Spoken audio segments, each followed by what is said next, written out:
আসসালামু আলাইকুম, আমি ডক্টর মোহাম্মদ আশরাফুদ্দিন খান। ইদানিং অনেকেই পেটে ব্যথা নিয়ে আমাদের কাছে আসেন। তো পেটে ব্যথা বলতে অনেকেই মনে করেন যে তার আলসার হয়েছে, গ্যাস্ট্রিক হয়েছে, কিন্তু বাস্তবে পরীক্ষা নিরীক্ষা করলে দেখা যায় তিনি গ্যাস্ট্রিকে না অন্য কোনো সমস্যায় ভুগছেন। তো এই সমস্যায় ভুগলে সবাই মনে করেন যে গ্যাস্ট্রিকের ওষুধ খাই, ব্যথা কমে যায়। তো সবাই তাই করেন, গ্যাস্ট্রিকের ওষুধ খান, ব্যথা কমে যায়।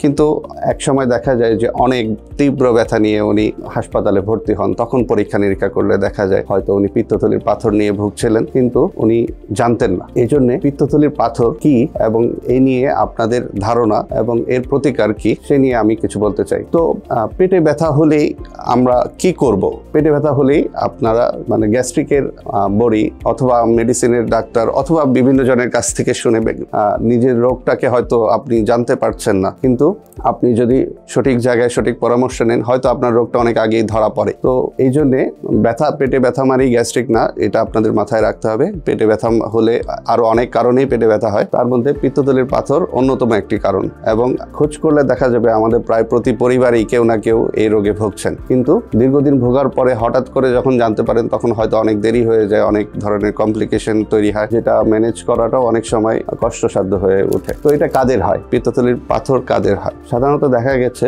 যে মহিলাদেরই এটি বেশি হয়, কিন্তু পুরুষদেরও হয়। আবার বয়সের দিক দিয়ে দেখা যায় যে এটি যে কোনো বয়সে হতে পারে। আগে আমরা ধারণা করতাম এটা 40 বছরের পরে দেখা দেয়, কিন্তু ইদানিং আমরা দেখছি 6 বছর 7 বছর থেকে শুরু করে 80-90 বছর যে কোনো বয়সেই এটা দেখা দিতে পারে। তো বয়স্করা যেটা মনে করেন যে পেটে ব্যথা, তো অন্য ওষুধ খেয়ে ব্যথা চলে যায়, তো যার কারণে ডাক্তারের কাছে যেতেও ওনাদের দেরি হয়। তো এই ব্যথা যদি হয় তাহলে আপনারা অবশ্যই বিশেষজ্ঞ পরামর্শ নেবেন, বিশেষ করে বিশেষজ্ঞ জেনারেল সার্জন অথবা হেপাটোবিলিয়ারি সার্জনের কাছেই আপনারা যাবেন। কেননা এই রোগের চিকিৎসা নিয়ে অনেক ধরনের বিভ্রান্তি আছে, যে আপনারা পেটে পিত্তথলি পাথর ধরা পড়লে অনেকে চিন্তা করেন যে এটা কি আমার অপারেশন করা লাগবে, না আমি মেডিসিন খেলেই চলে যাবে। তো অনেকেরই ধারণা হোমিওপ্যাথি খেলে চলে যায়, অথবা কবিরাজি ওষুধ খেলে চলে যায়, অথবা দীর্ঘদিন মেডিসিন খেলে হয়তো চলে যায়। কিন্তু আমাদের অভিজ্ঞতায় দেখা গেছে যে যার পিত্তথলির পাথর হয়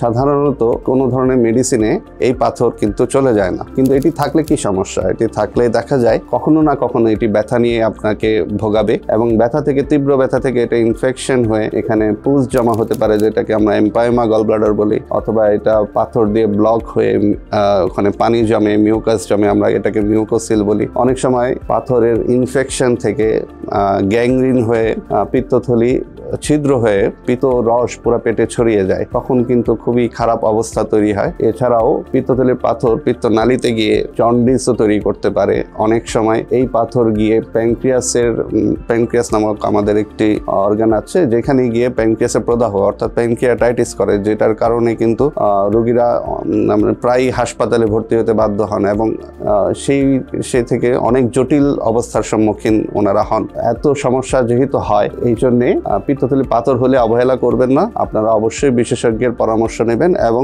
যথাযথ চিকিৎসা নেবেন। পিত্তথলির সমস্যার জন্য আপনারা কোথায় যাবেন এটা নিয়ে হয়তো চিন্তা করছেন। আলোক হাসপাতাল দীর্ঘদিন সুনামের সাথে আপনাদেরকে এই সেবা দিয়ে যাচ্ছে, এবং অত্যন্ত সাফল্যের সাথে এই সেবায় আপনারা আলোককে বেছে নিতে পারেন, আলোকের উপর আস্থা রাখতে পারেন। আলোকের সেবা নিন, সুস্থ থাকুন। মনে রাখবেন, সুস্থ জীবন সুন্দর পৃথিবী। সবাইকে ধন্যবাদ। আমরা অবিচল।